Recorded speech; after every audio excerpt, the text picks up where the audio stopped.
So let me actually start that again so we can have it for everybody. So I just wanted to say a little bit after our check-in about how things might go with our time together. You have that email from yesterday where I laid it out in writing, but let me try again, just talking it through. I figure that in a way, our strategy is the opposite of coronavirus mitigation strategies, where separation helps everybody. Here, I think that togetherness helps everybody. If we try to make these meetings whenever feasible, then since the meetings basically are going to devolve into question and answer and helping each other on programming topics, then we're in a situation where most of us know stuff. And only a couple of people who had to miss a meeting don't know the stuff.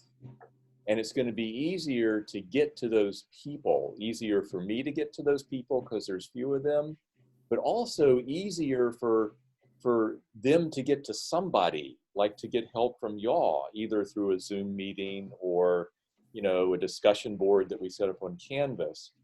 And so it'll be easier to kind of keep people together.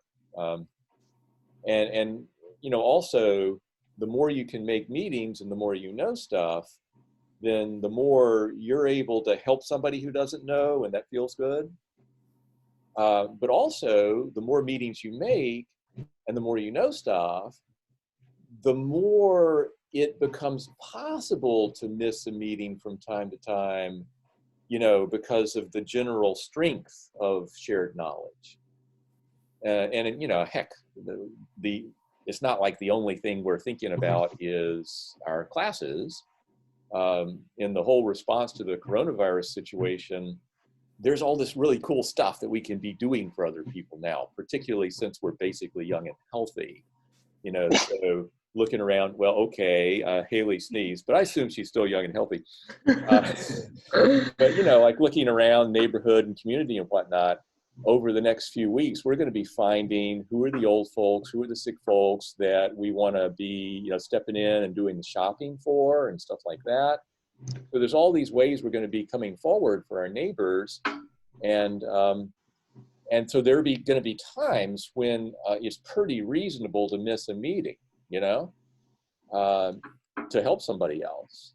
So the more we can not miss a meeting when it's reasonable not to, the more we can miss a meeting when it's reasonable or necessary to, and yet still maintain really healthy shared knowledge.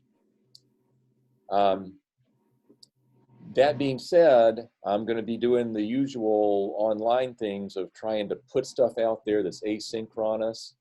So there'll be a bunch of screencasts, and I am going to be setting up a discussion board and rewriting the syllabus so that participation and question and answer on the discussion board is, valorized and rewarded in appropriate ways.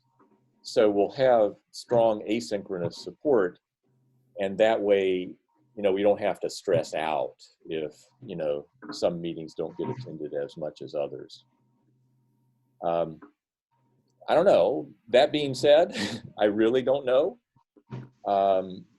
This is the first time in higher education history that face-to-face instruction has been turned into online instruction. And I've talked to people who've taught online professionally and, thought about it a number of years. But this is a different situation. We come to it with some advantages over online education because of our prior togetherness. But with some disadvantages too, because we didn't have advanced knowledge of how everybody connects and shared technology and all that.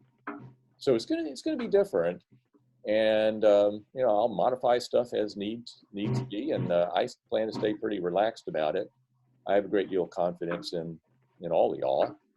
You've been a great class, and I imagine that'll continue no matter what. So that's my general, I guess my A in the Q&A part of the meeting. how about other times to meet?